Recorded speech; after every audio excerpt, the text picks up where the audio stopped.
മതച്ചടങ്ങുകളിൽ പോലീസുകാർ യൂണിഫോമിൽ പങ്കെടുക്കരുതെന്ന് ഡിജിപിയുടെ circular stay ചെയ്ത ഹൈക്കോടതി. വിഷയം വിശദമായി പരിശോധിക്കണമെന്ന് കോടതി. തിരുവനന്തപുരം സ്വദേശി ഡോക്ടർ PS മഹേന്ദ്രകുമാറിന്റെ ഹർജിയിലാണ് ഇടപെടൽ. വിവരങ്ങളുമായി രേഷ്മ ബാബു ചിരികാട്. രേഷ്മ, ഇത് സംബന്ധിച്ച് കോടതിയുടെ ഇടപെടൽ നിരീക്ഷണം. ഇക്കഴിഞ്ഞ 1-ാം തീയതിയാണ് മതപരമായ ചടങ്ങുകളിൽ പോലീസ് ഉദ്യോഗസ്ഥർ യൂണിഫോം ധരിച്ച് പങ്കെടുക്കുന്നത് വിലക്കിക്കൊണ്ട് DGP ഒരു സർക്കുലർ പുറത്തിറക്കിയത്. ഈ സർക്കുലർ നടപ്പാക്കുന്നതാണ് ഹൈക്കോടതി 1 മാസത്തേക്ക് തടഞ്ഞിരിക്കുന്നത്. ഈ സർക്കുലറിൽ പരിശോധിക്കേണ്ട ചില വിഷയങ്ങളുണ്ട്. വിശദമായിട്ടുള്ള വാദം കേൾക്കൽ അനിവാര്യമാണെന്നാണ് ഹൈക്കോടതി ഡിവിഷൻ ബെഞ്ച്, അതായത് ദേവസ്വം ബെഞ്ച് വ്യക്തമാക്കിയിരിക്കുന്നത്. അതിന്റെ അടിസ്ഥാനത്തിലാണ് ഈ DGP ഇറക്കിയിട്ടുള്ള സർക്കുലർ ഹൈക്കോടതി 1 മാസത്തേക്ക് സ്റ്റേ ചെയ്തത്. തിരുവനന്തപുരം സ്വദേശിയായിട്ടുള്ള ഡോക്ടർ PS മഹേന്ദ്രകുമാർ നൽകിയ ഹർജിയിലാണ് ഹൈക്കോടതിയുടെ ഭാഗത്തുനിന്നും അനുകൂലമായിട്ടുള്ള ഒരു ഇടപെടൽ ഉണ്ടായിരിക്കുന്നത്.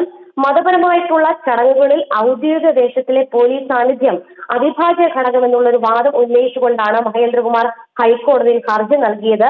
മാത്രമല്ല, തിരുവിതാംകൂർ കൊച്ചി രാജവംശകാലം മുതൽ നിലനിന്നിരുന്ന ആചാരമാണ് പല ക്ഷേത്രങ്ങളിലും ഗാർഡ് ഓഫ് ഓണർ അടക്കം ഇത്തരത്തിൽ പോലീസിന്റെ യൂണിഫോമിൽ തന്നെ നൽകുക എന്നുള്ളത്.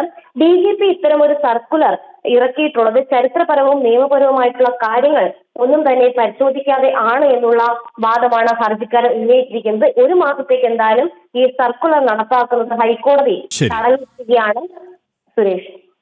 രേഷ്മ ബാബുവാണ് കൊച്ചിയിൽ നിന്ന് വിശദാംശങ്ങൾ നൽകിയത്.